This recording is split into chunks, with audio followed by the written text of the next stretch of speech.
I have teenage boys, and I started investing with them when they were 12 years old.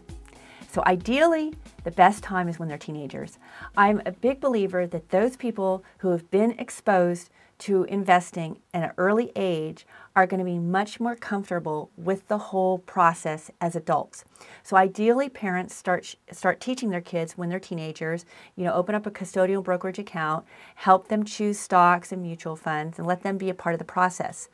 But that's not always the case, because what we found from our studies is that so many adults are not equipped to make sound financial decisions. Their parents didn't talk about it, their schools didn't teach them, and so they're not in a position to teach their own kids.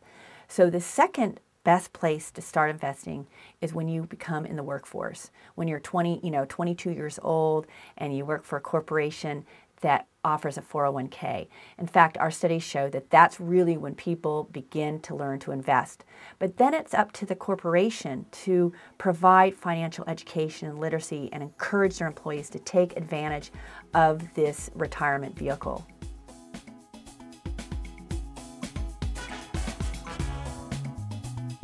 Because young people have more time to weather the ups and downs of the stock market, they're in a much better position to take on more risk. And, with a little more risk, you get a little more reward. And that would be a reason to take on more risk.